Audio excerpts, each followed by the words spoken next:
lá em Mateus capítulo 3, do versículo 1 ao versículo 6, esse será o texto que nós iremos expor nessa noite. À medida que você for encontrando, fique de pé em reverência à palavra do Senhor. Mateus capítulo 3, do versículo 1 ao versículo de número 6. Mateus capítulo 3, do versículo 1 ao 6, o tema da nossa mensagem nessa noite é a necessidade do arrependimento. Então, iremos ouvir a palavra de Deus nessa sessão. Abra o seu coração, abra a sua Bíblia, abra a sua mente também. Então, diz assim a palavra do Senhor, Mateus capítulo 3, do versículo 1 ao 6. Naqueles dias apareceu João Batista pregando no deserto da Judéia. Ele dizia: arrependam-se, porque está próximo o reino dos céus. Pois é a João que se refere o que foi dito por meio do profeta Isaías: voz do que clama no deserto, preparem um caminho o caminho do Senhor, endireitem as suas veredas. João usava uma roupa feita de pelos de camelo e um cinto de couro. O seu alimento era gafanhotos e mel silvestre. Então os moradores de Jerusalém, de toda a Judéia e de toda a região em volta do Jordão, iam até onde ele estava e, confessando os seus pecados, eram batizados por ele no Rio Jordão. Feche seus olhos mais uma vez. Pai, te pedimos nesse momento, dar-nos luz, clareza, Senhor, na explicação e na aplicação da Tua palavra. Que nós possamos entender o Teu Evangelho nessa noite. Que possamos, Deus, nos deleitar naquilo que o Senhor fez por nós. Porque todos nós que cremos fomos batizados em Ti. De maneira, Senhor, que não há mais condenação sobre as nossas vidas. Toma cada um dos meus irmãos. Eu sei que Tu que sondas o coração já sabe de todas as nossas necessidades, antes que venhamos colocar diante da Tua presença. E eu te peço, Deus, tenhas misericórdia de nós, nos dá a direção, alimenta a nossa alma, assim eu te peço, em nome do Teu Filho amado Jesus. Amém, amém. Podeis sentar, meus irmãos. Meus irmãos, eu gostaria de começar a minha mensagem nessa noite fazendo uma pergunta: o que é preciso para receber Cristo Jesus como Senhor? Essa é uma importante pergunta e, mais importante, a resposta que nós vamos dar a ela. Precisamos saber o que é necessário para que, de fato, estejamos debaixo do senhorio do governo do nosso Senhor. A conversão, ela é essa submissão que Deus nos coloca ao senhorio do nosso Senhor Jesus Cristo. Uma vez que entendemos o Evangelho, o que Deus fez por nós, o que Deus nos revelou em Cristo Jesus, o nosso coração é colocado por Deus debaixo do senhorio do nosso Senhor. Meus irmãos, o que é preciso para receber a Cristo Jesus como Senhor? O arrependimento é o requisito para todos que desejam entrar no reino do nosso Senhor. Não tem como você entrar no reino de Deus, estar debaixo do senhorio de Cristo Jesus, sem que antes seu coração reconheça a pecaminosidade do seu coração, reconheça o abismo que existe entre você e o Deus Santo, porque Deus é perfeito, nele não há pecado, nele não há nada de impuro, mas eu e você somos pecadores. A palavra do Senhor nos diz que somos pecadores e estamos destituídos da glória de Deus. Nós estamos tão distantes de Deus, há um abismo tão grande entre nós e Deus, irmãos, que não temos como estar na presença de Deus. E se por acaso viéssemos a estar na condição que somos, nós morreríamos, irmãos, porque o nosso Deus é santo. Meus irmãos, infelizmente, em muitos lugares por aí, Jesus como Senhor significa para muita gente o mesmo que frequentar uma igreja. Você conversa com alguém e pergunta: Jesus é o seu Senhor? Ele diz: sou. E como é que você sabe disso? Não, porque eu faço parte da igreja XYZ. E a pessoa entende, né, naquilo que diz, que ter Jesus como Senhor é fazer parte de uma comunidade, de um grupo, de uma igreja, no sentido de uma organização. Mas há lugares também, irmãos, que acreditam que ter Jesus como Senhor é adotar alguns comportamentos práticas e tradições de um grupo de fiéis, de pessoas que professam o nome de Jesus, que levam a Bíblia debaixo do braço, né? Que praticam atos de religiosidade, e essas pessoas acreditam que, porque seguem esses comportamentos, eles são servos de Jesus, eles têm Jesus como Senhor. Quando nós nos voltamos para a Escritura, irmãos, nós percebemos que para entrar no reino de Deus, entenda, o reino tem um Senhor, o reino tem um rei que dita, que decreta a sua ordem, e os seus súditos e o seu Senhor e os seus servos obedecem. Para entrar no reino do nosso Senhor, é preciso que haja arrependimento. Você pode fazer parte de uma igreja, você pode frequentar a igreja, realizar até atos e ritos religiosos, mas se o seu coração não tiver uma postura diferente em relação ao pecado, em outras palavras, se você não odiar o pecado, se você não rejeitar o pecado no seu coração e perceber a miséria do seu coração, você não vai usar a chave certa para entrar no reino de Deus. É como aquela chave errada que você utiliza para abrir a porta da sua casa. Você tenta, bota, roda, força, mas ela não abre. Para abrir, irmãos, as portas para o reino de Deus, é necessário que haja arrependimento. E o que é interessante no Evangelho é que uma vez que o coração está arrependido, nós podemos perceber, contemplar com clareza a necessidade que temos de pôr a nossa confiança em Cristo Jesus.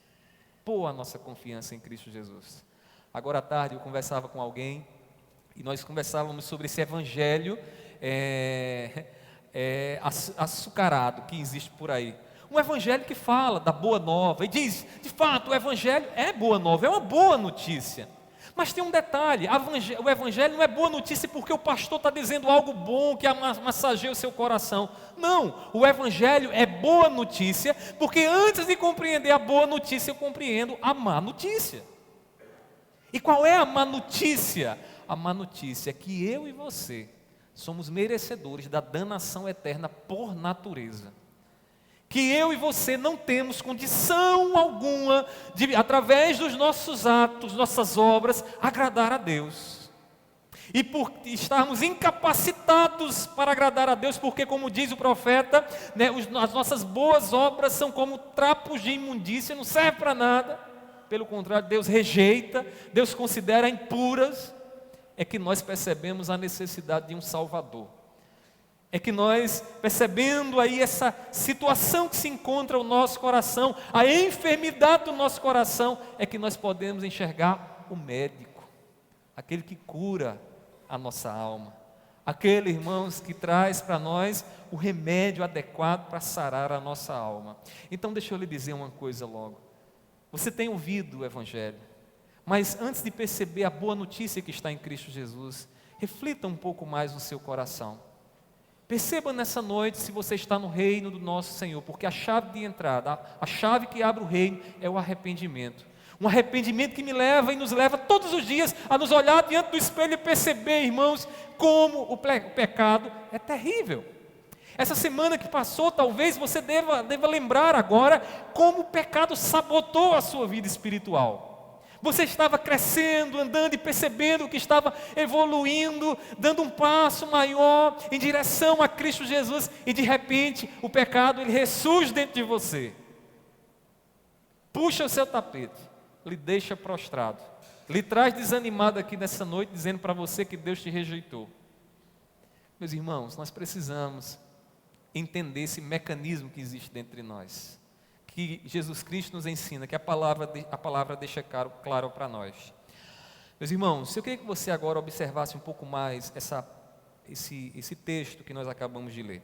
No Evangelho de Mateus, nós temos aqui do capítulo 1, versículo 1, até o capítulo 4, versículo 25, o que é que nós encontramos aí nessa sessão? Nós encontramos a encarnação do Messias, o Messias prometido por Deus, aquele que viria para reinar sobre o seu povo. Este agora, a palavra, o verbo se fez carne, e Mateus ele tem a preocupação de mostrar que este Messias que os judeus aguardavam, e que é o nosso Senhor, ele se encarnou. Então, do capítulo 1 até o capítulo 4, ele está com essa preocupação de mostrar isso, mas ele também mostra algo mais. Ele mostra que essa parte do Evangelho, ela é uma preparação para o ministério de Cristo Jesus. E você vai encontrar ali relatos acerca da perseguição que o nosso Senhor Jesus Cristo sofreu logo no início do seu ministério. Você também vai encontrar toda a preparação quando Jesus cumpre a justiça também, sendo batizado, sendo levado para o deserto e provado por Deus, para só depois ele começar então a exercer, a praticar o seu ministério. É interessante que quando você lê o Evangelho de Mateus, no capítulo 1 você acha muito estranho, porque começa logo com uma genealogia. E o que é uma genealogia? É uma sequência de pessoas que são ditas, que ali mostram uma relação, um parentesco. São ditas 14 gerações até Jesus, mostrando que Jesus de fato é descendente de Davi. Quando você começa a ler o Evangelho, você percebe isso, porque Mateus tem uma preocupação de dizer que Jesus é o descendente de Davi prometido, o Messias prometido, o rei que Davi não foi, Jesus seria. Ele começa o Evangelho dessa forma. Então deixa eu lhe dizer uma coisa, não estranhe quando você estiver lendo o Evangelho e perceber isso não. Não é por acaso que está ali, irmãos, é de uma forma proposital que Mateus coloca isso para nós. Irmãos, Mateus também nos mostra a concepção de Jesus. E na concepção de Jesus, ele diz, olha, o que aconteceu com Maria é o que o profeta disse lá em Isaías capítulo 7, versículo 14. Abra sua Bíblia e veja o que o profeta diz. Ele diz assim, Isaías 7, versículo 14. Portanto, o Senhor mesmo lhes dará um sinal. Eis que a virgem conceberá e dará à luz um filho, e lhe chamará Emanuel, que quer dizer Deus conosco. Quem está dizendo isso, irmãos? O profeta Isaías. Então Mateus está mostrando que Jesus é aquele que o profeta Isaías havia falado acerca dele. O Evangelho é exatamente agora a concretização daquilo que os profetas falavam, aquilo que os profetas vislumbravam. Então, no nascimento do Messias, esse Messias viria por meio de uma virgem, o que já era bastante estranho, né? Uma virgem gerar um filho. E ele diz mais, este será chamado Emanuel, que quer dizer Deus conosco, Deus presente, o Deus que está na eternidade, decide se encarnar e estar entre nós. Mateus, então, no começo do seu evangelho, começa mostrando isso. Ele é o descendente de Davi, ele também é aquele que cumpre a profecia de Isaías. Irmãos, a encarnação do Messias trouxe grande perseguição. O que é interessante é porque Jesus ele não foi só perseguido quando já estava grande, cumprindo o seu ministério. Irmãos, Jesus entra nesse mundo e a perseguição já se estabelece. Algo que aqui eu faço parente, a gente não deve estranhar como cristãos. Porque quando nós nascemos de novo, irmãos, nós entramos ali, andamos agora na contramão de um mundo, de valores totalmente contrários aos valores do nosso Senhor. Quando Jesus se encarna neste mundo, diz a palavra, lá em Mateus capítulo 2, versículo 13, que o rei Herodes determina que todas as crianças morressem. Depois que ele sabe que o rei dos judeus nasceria, e quem era o rei dos judeus? Aquele que o profeta já havia predito, que viria, o descendente de Davi, que viria. Ele nasceria. Quando Herodes toma conhecimento disso, então ele decreta, todas as crianças devem morrer.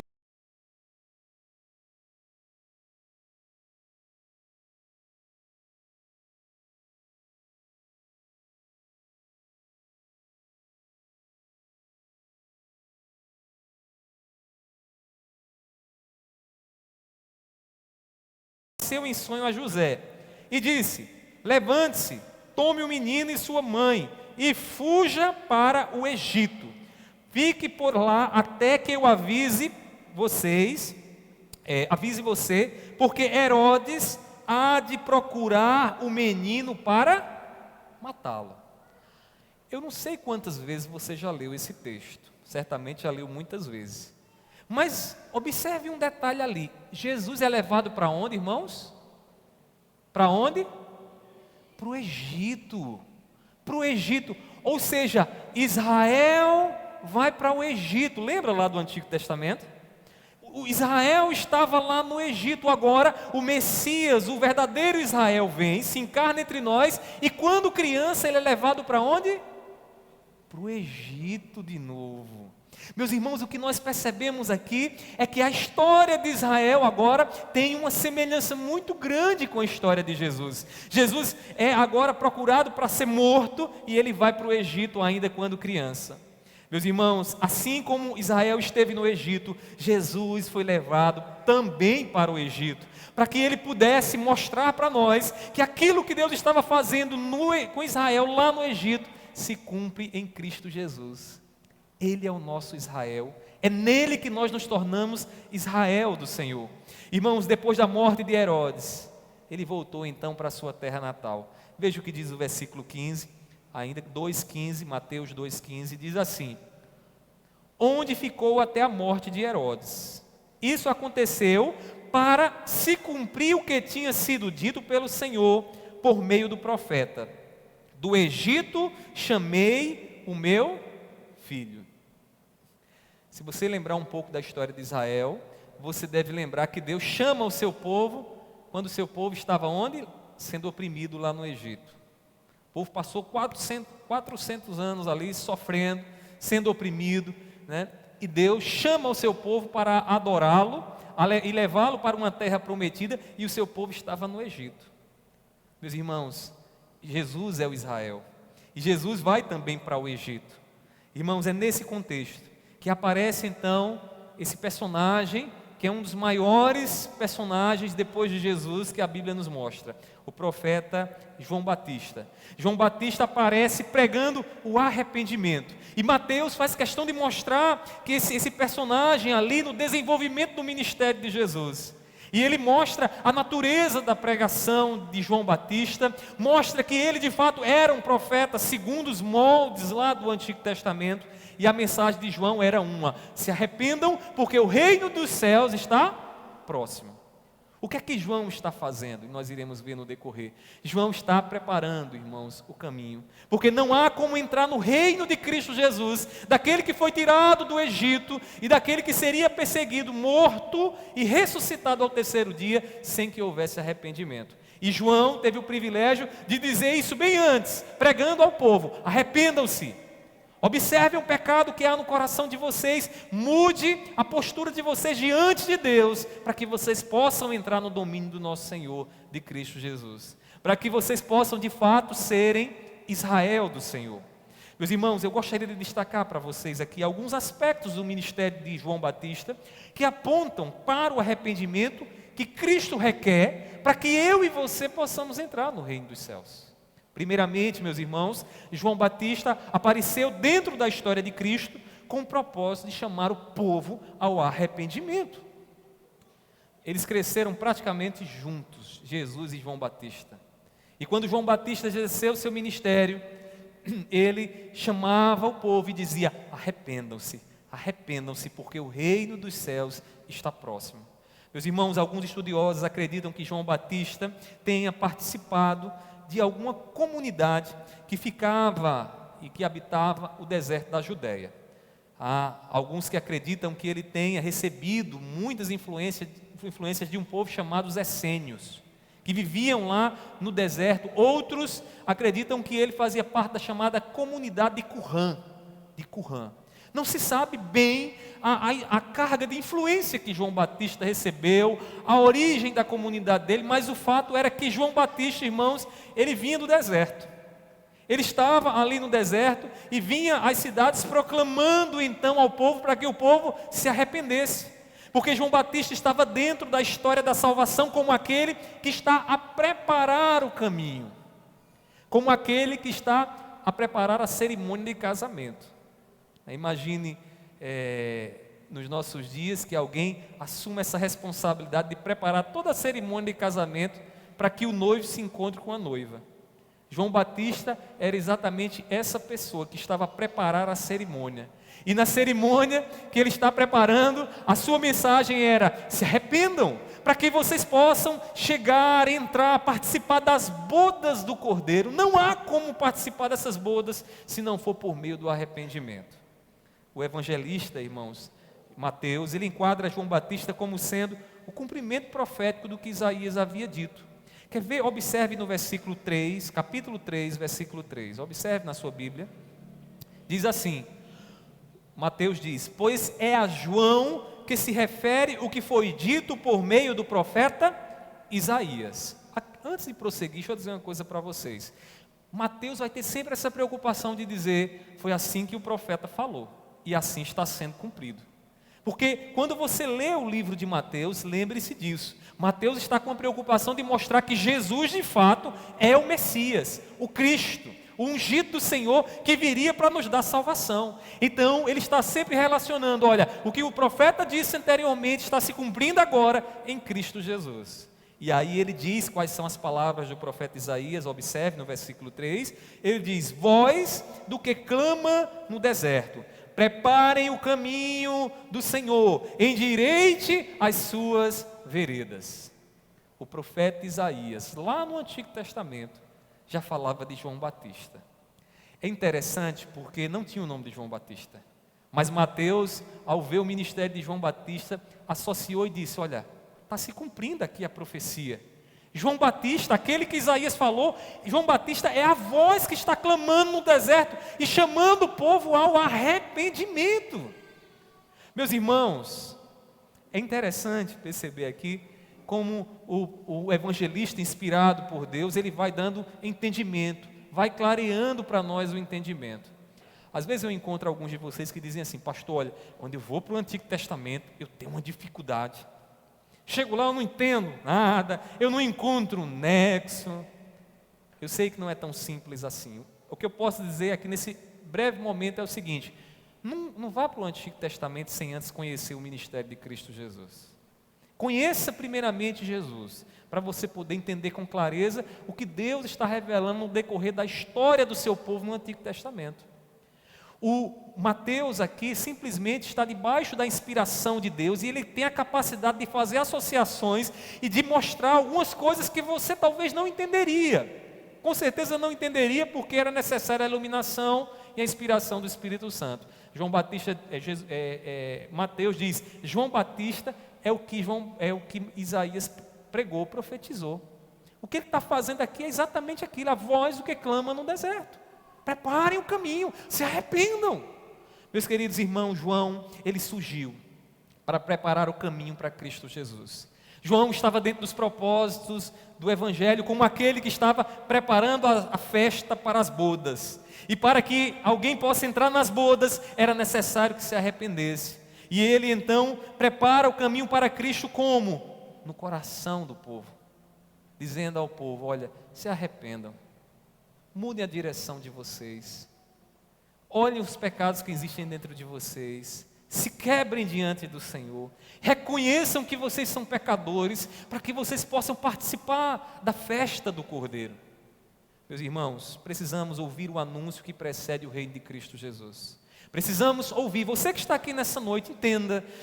Se você ainda não está na festa do Cordeiro, se o teu coração já não se alegra porque você já tem um convite, você já está preparado para entrar na festa, saiba que para entrar na festa é necessário que haja arrependimento.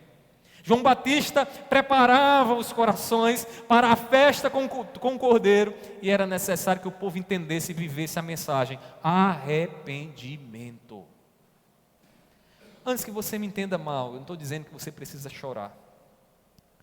Porque às vezes, irmãos, o choro não é choro de arrependimento. É o choro de Esaú. Lembra de Esaú? Aquele choro de mau negócio.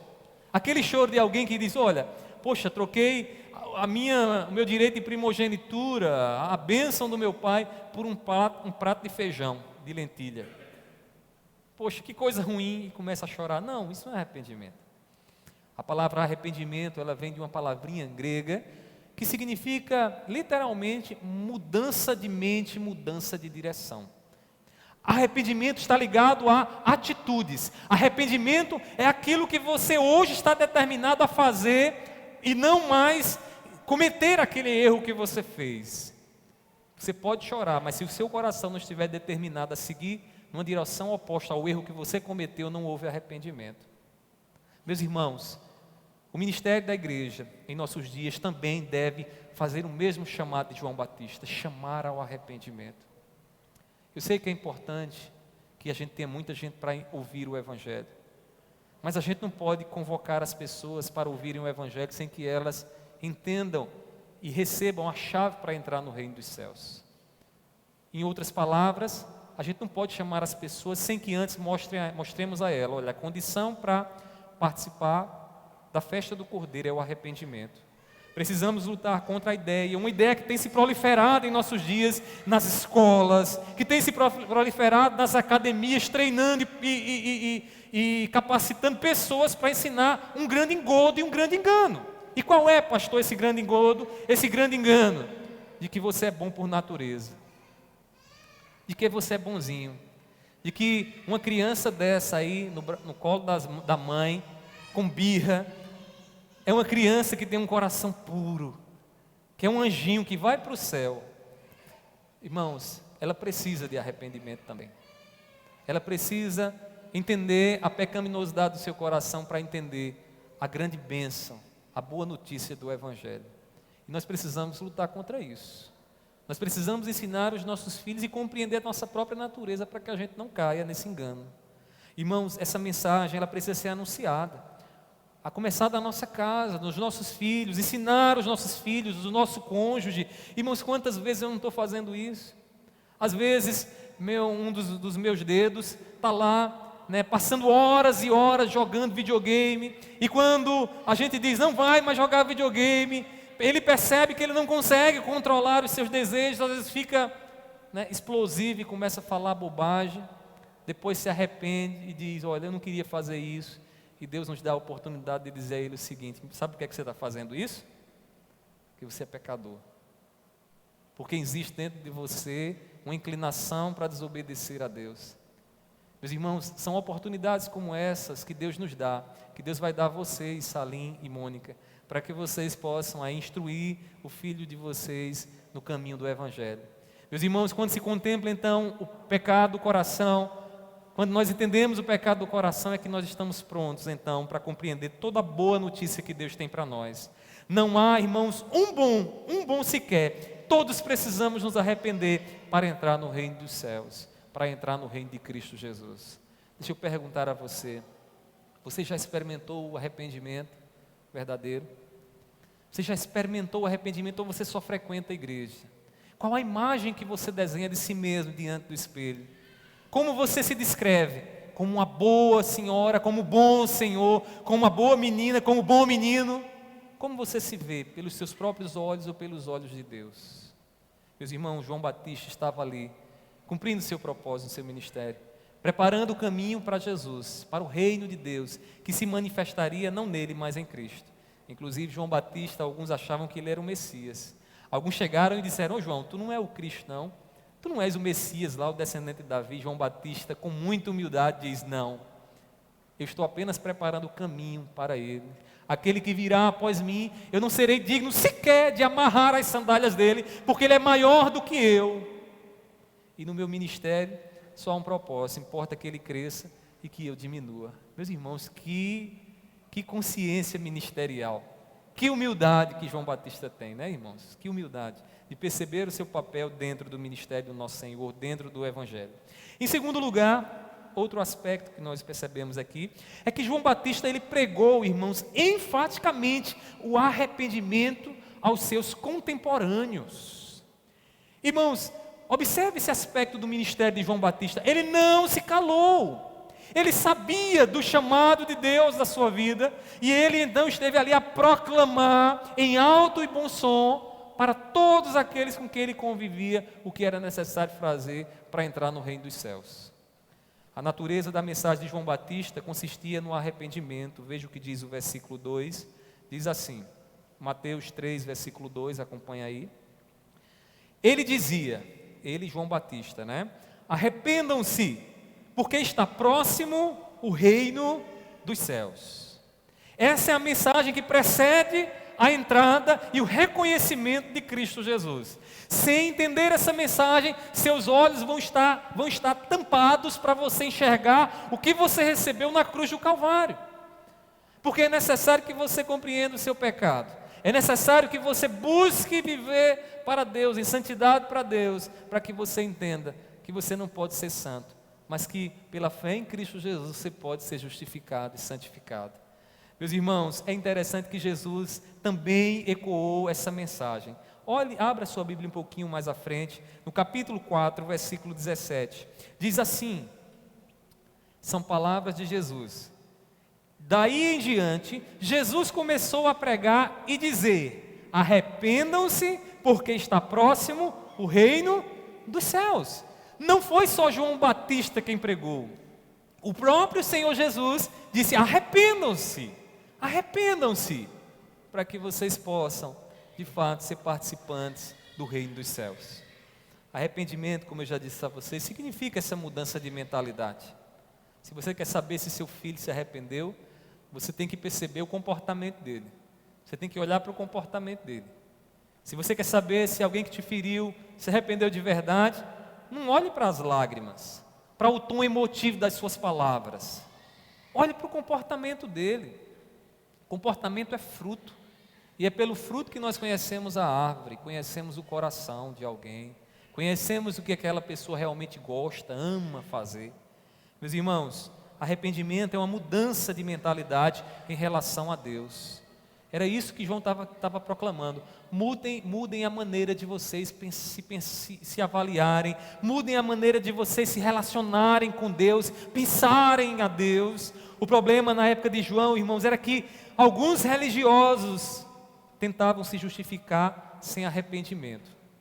Pastor, isso acontecia, meus irmãos, acontecia. Como acontece nos nossos dias, né?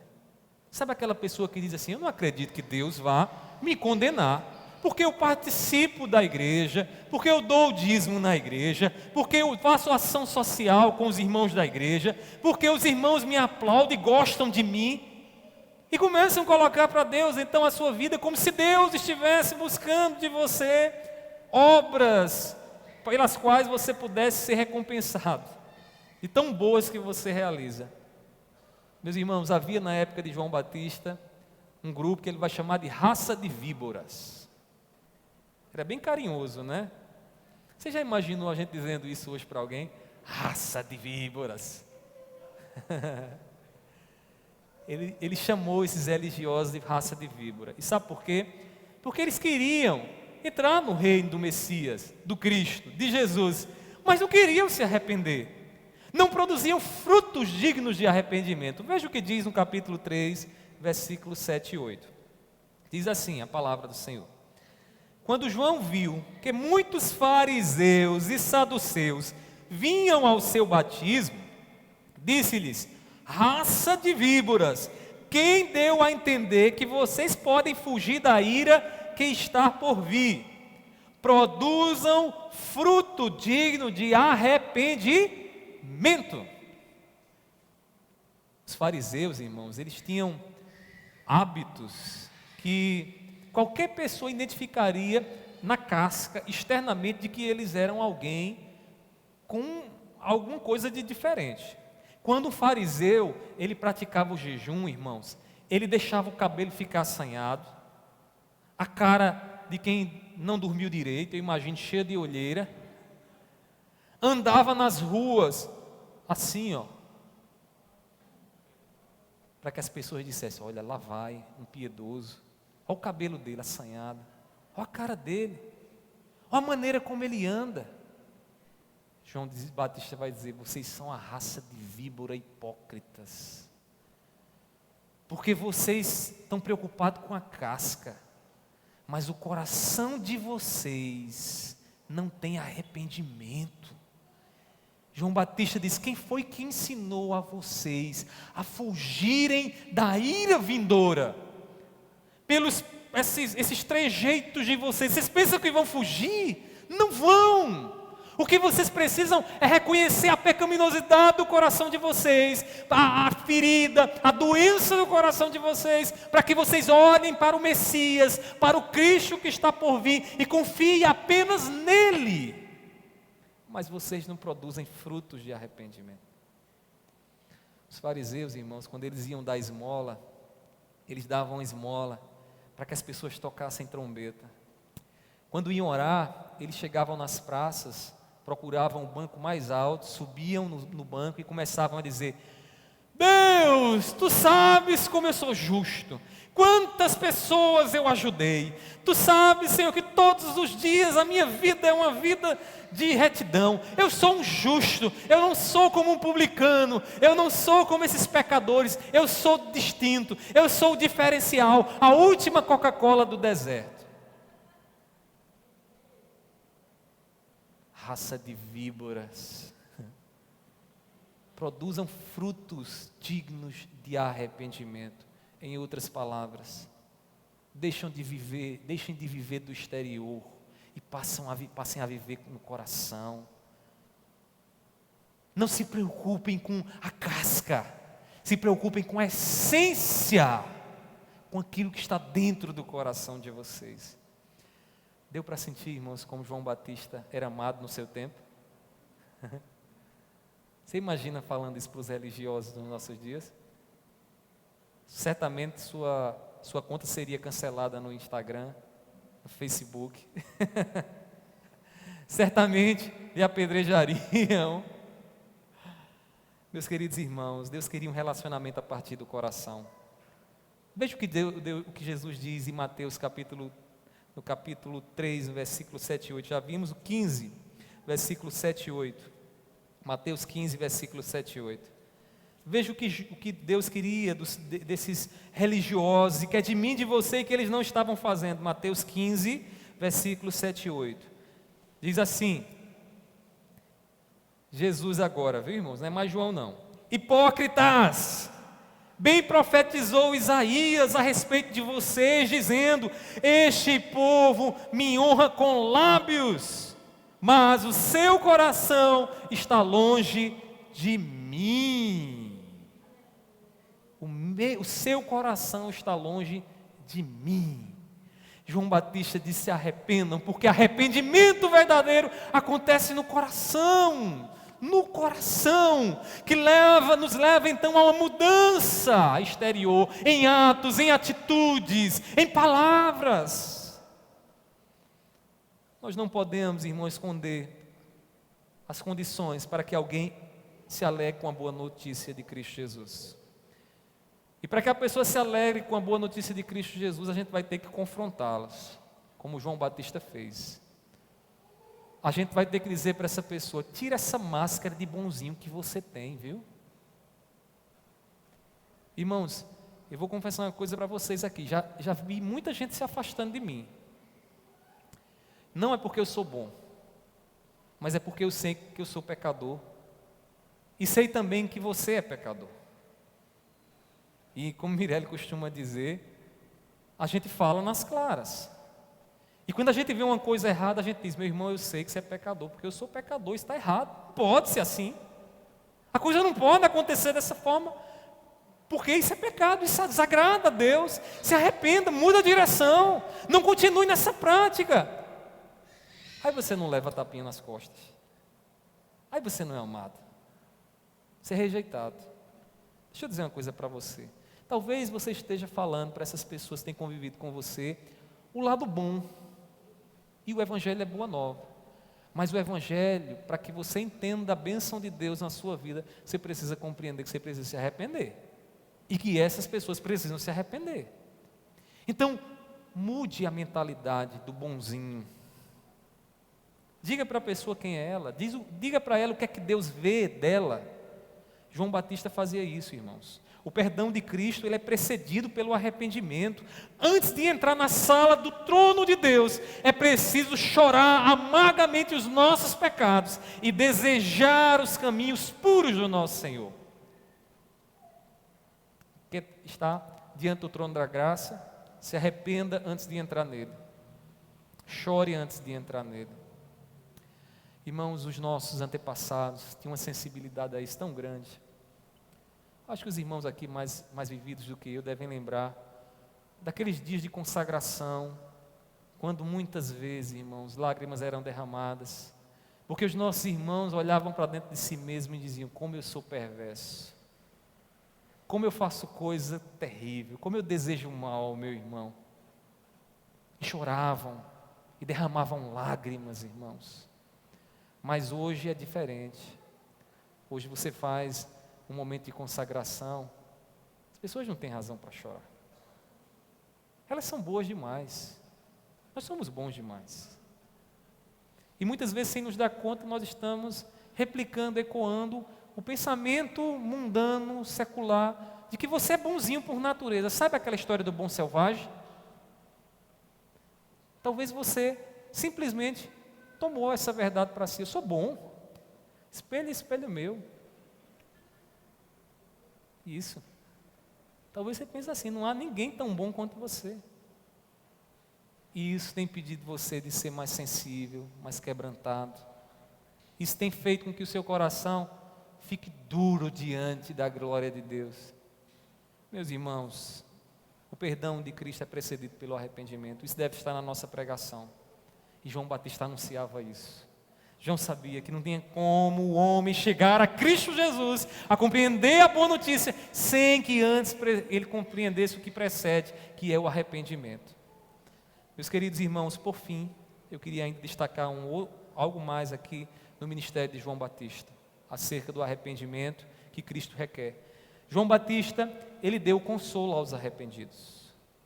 João Batista não era aquele pregador que mostra a você o seu pecado, mostra o pecado dele e fica por isso mesmo. Porque a mensagem, irmãos, ela não pode ser pregada pela metade. Ela precisa ser pregada integralmente, em sua totalidade. E para que isso aconteça, eu preciso mostrar o arrependimento que você precisa ter, mas também eu preciso mostrar o consolo para esse pecado que está dentro do seu coração. Eu preciso que você enxergue a grande bênção que Deus te deu diante desse pecado que está aí dentro do seu coração. Porque se eu não disser isso a você, você vai sair daqui desesperado. Você vai sair daqui pensando, e agora o que vai ser de mim? Porque eu sou pecador, eu estou distante de Deus, e aí? João Batista, irmãos, anunciava o consolo, a provisão de Deus para o coração arrependido. O ministério de João, irmãos, atraía aqueles que desejavam o consolo dos seus pecados. Veja o que diz Mateus 3, versículo 5, acompanhe na sua Bíblia.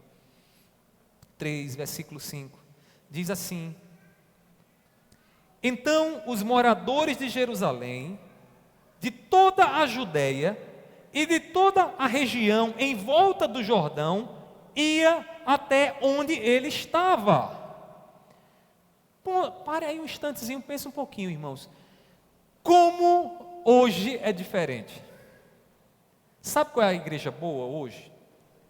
É aquela igreja que me dê todo o conforto, um ar-condicionado bom, uma bancada acolchoada, um som agradável, que tenha uma programação que varie todos os dias, que eu possa ir lá e dizer, poxa, hoje esteve o cantor fulano de tal, não sei lá das quantas, como foi maravilhoso isso.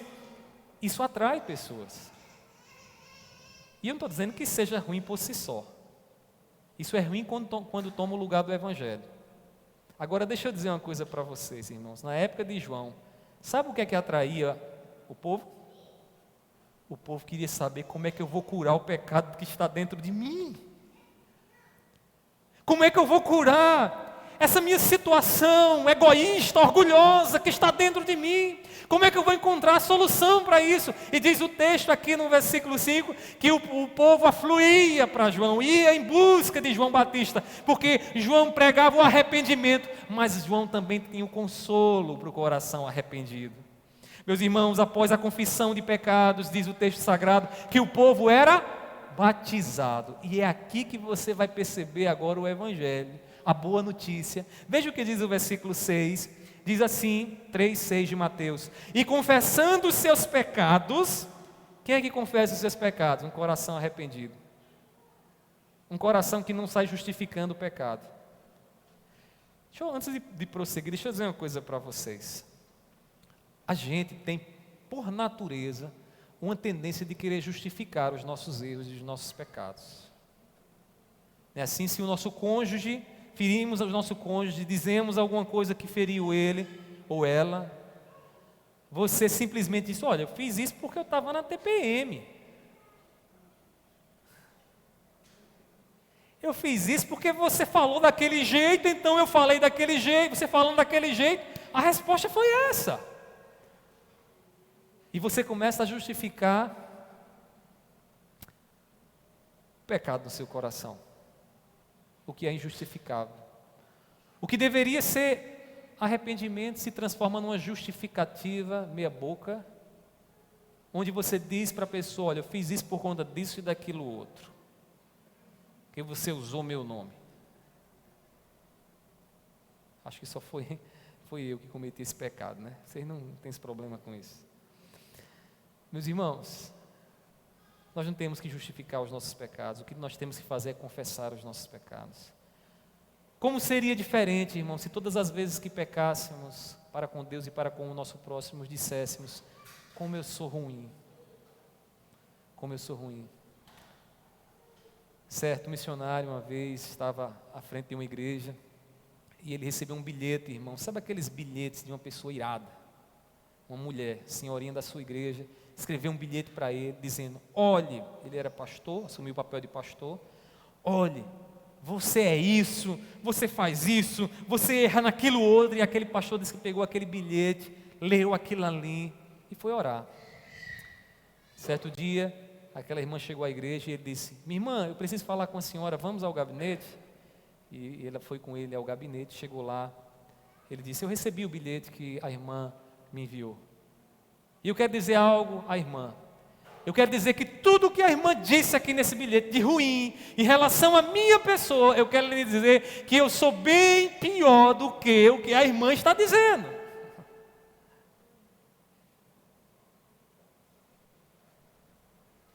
Porque eu me conheço. Porque eu sou pecador.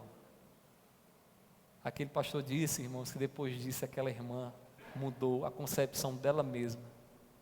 Aquela irmã recebeu de Deus naquele ato uma luz para compreender o seu pecado e a oportunidade de confiar em Cristo e não em si mesmo. Irmãos, diz o texto sagrado, observe aí no versículo 6. E confessando os seus pecados, eram batizados por ele no Rio Jordão. Pastor, qual é a boa notícia disso tudo? O batismo, irmãos.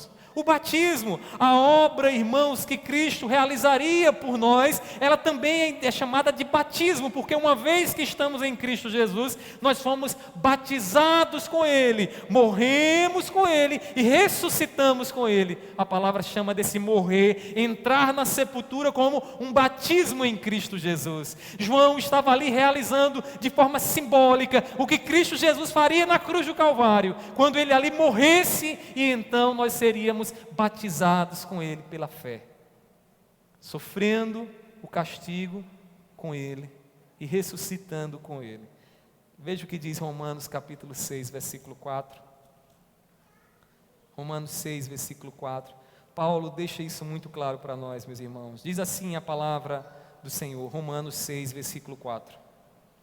Fomos sepultados com Ele, com Cristo, na morte pelo batismo.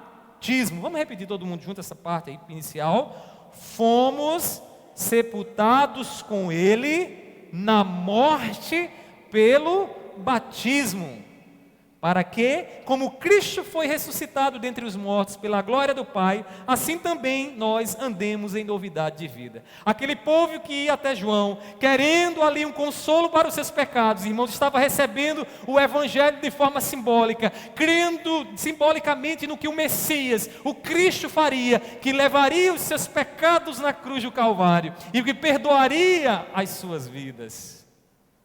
Irmãos, a boa notícia estava lá, João estava anunciando o batismo, porque João queria que aquele povo colocasse sua confiança em Cristo. A obra de Cristo por nós, irmãos, é o consolo para o coração arrependido. Quem compreende as trevas do seu próprio coração e se arrepende, pode chegar à luz que brilha, pode enxergar a luz que brilha no Calvário. Entenda bem isso. Eu não estou dizendo que se você apenas contemplar as trevas do seu coração, você vai chegar a enxergar essa luz. Não vai. Que você pode perceber o tamanho do seu pecado e mesmo assim não se arrepender. Você pode perceber os males que você tem causado com a sua língua e essa semana continuar falando da mesma forma.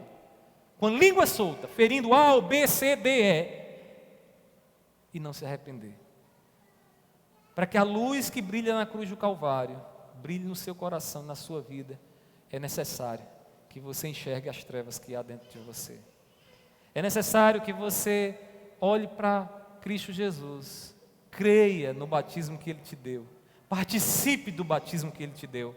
Jesus, irmãos, tem um pecado para todas as nossas faltas. Você que chegou aqui nessa noite carregando um jugo pesadíssimo, porque você essa semana pisou inúmeras vezes na bola, pecando, falhando. Pessoas estão com o coração sangrando pelo que você fez e disse. Eu quero lhe dizer que Deus está pronto a te perdoar. Se arrependa e corra para Cristo Jesus. Quem é batizado na morte de Cristo não está mais sob a condenação do pecado. Esse é o consolo para o nosso estado atual. Somos pecadores, sim, mas pecadores perdoados. Podemos falar sobre o pecado na nossa vida sem medo, porque o amor lança fora o medo. E o amor de Deus por nós foi revelado na cruz do Calvário, porque Ele amou a mim e a você, sendo nós ainda pecadores. Não busque refrigério para a sua alma em outras fontes, cuidado.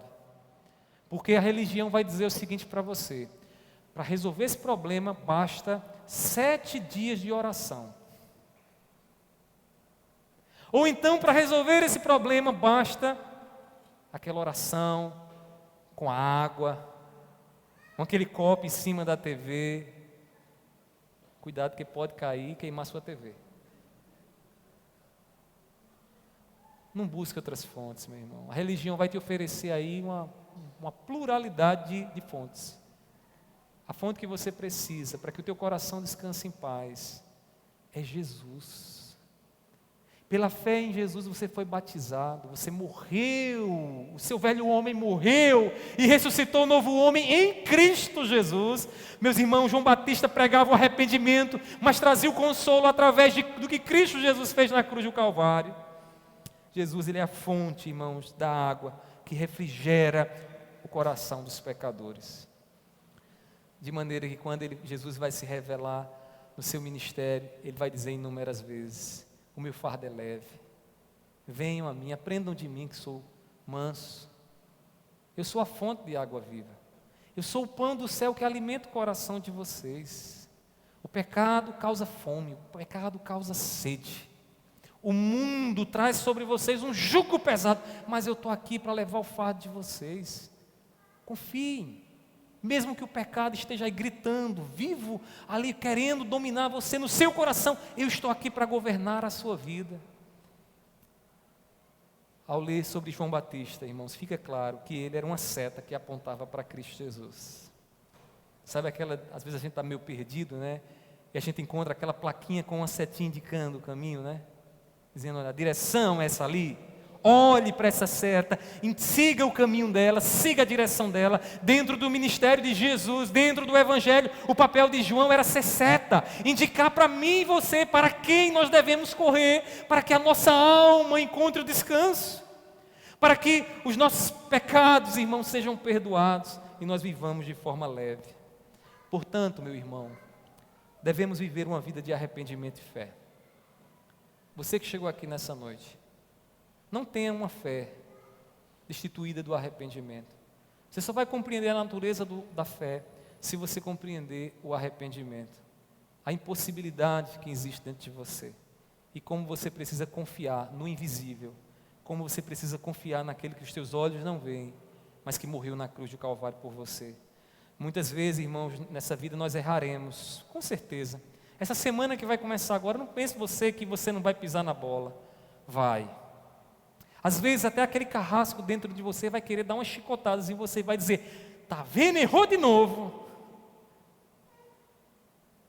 E você precisa lembrar-se de Cristo Jesus. Arrepender-se e olhar para Cristo Jesus.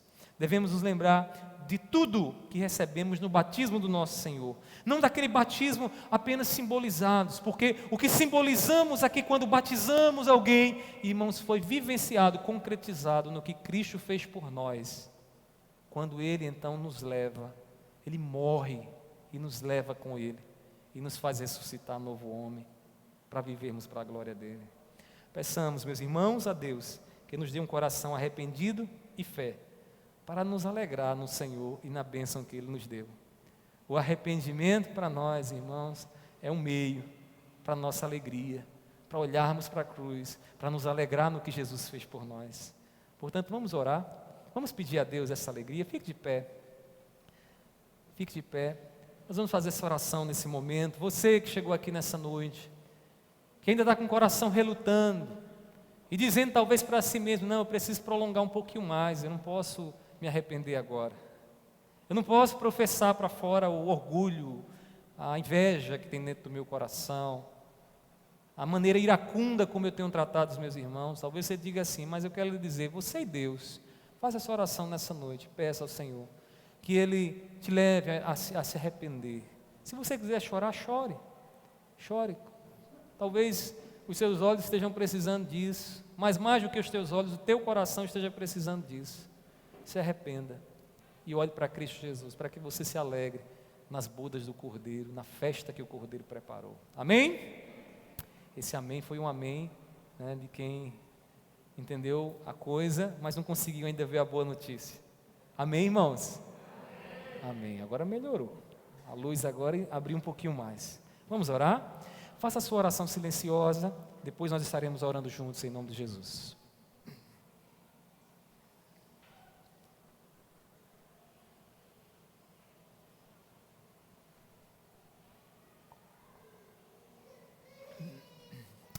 Meu Senhor, nós estamos aqui, Pai, diante do Teu Espírito, que nos fala por meio da Tua palavra. Meu Deus, eu te louvo, porque é o Teu Espírito quem abre os nossos olhos para enxergar na boa notícia que o Senhor veio nos dar através do Teu Filho. Te louvo, Senhor, porque nessa noite compreendemos o que a Tua palavra aqui nos diz, Senhor, do papel de João para chamar ao arrependimento, em nos fazer entender que é preciso que o nosso coração se arrependa, mude de direção, para que nós possamos contemplar, Deus, o que o Senhor fez por nós na cruz do Calvário. Eu te peço pelos meus irmãos, aqueles, Senhor, que mesmo sendo já salvos, ainda, Senhor, tem um coração duro, um coração lento para perdoar, meu Pai, e para se arrepender. Eu te peço, meu Deus, que nessa noite, o Teu Espírito Santo, que é o martelo que esmiuça a pedra, que Ele quebre o coração endurecido, que nós possamos ser sensíveis, Senhor, a Ti. Pai, que nós saiamos daqui também com o nosso coração cheio de gratidão, de louvor, porque Deus fomos batizados contigo, porque o Senhor nos levou junto consigo mesmo, ali na cruz do Calvário, morrendo, sofrendo por nós, para que tivéssemos vida. Pai, seja com o coração entristecido nessa noite, seja com aquele, Senhor, que acha que não tem recebido bênção alguma, que o Senhor desvende os seus olhos para que ele possa perceber a grande bênção que o Senhor lhe deu na cruz do Calvário. Meu Pai, recebe o nosso louvor, recebe a nossa gratidão, Pai, porque não somos merecedores de nada disso. Enche o coração dessa irmã, Senhor, de alegria, de uma alegria verdadeira, não a alegria dos religiosos, Senhor, que encontra recompensa nas coisas do mundo, mas a alegria dos Teus eleitos, daqueles que sabem, Senhor, que foram perdoados, que foram, Senhor, libertos, Senhor, por Ti na cruz do Calvário. Dá essa alegria, Senhor. Nos faz assim vivermos levemente debaixo do Teu Evangelho. Meu Pai, assim eu te oro, assim eu te agradeço. Te peço por essa semana, que naquilo que temos para fazer, Teu nome seja exaltado. Dar-nos sabedoria, Senhor, em cada decisão que precisamos tomar, para que o Teu nome seja exaltado naquilo que fazemos, pensamos e dizemos. Te peço assim, seja com cada um dos meus irmãos. Assim eu te oro, assim eu te peço e te agradeço, em nome do Teu Filho amado Jesus. Amém. Que a graça do nosso Senhor Jesus Cristo, o amor de Deus e a comunhão do Espírito Santo estejam sobre todos, hoje e para todo sempre. Amém. A igreja se assenta por um instante.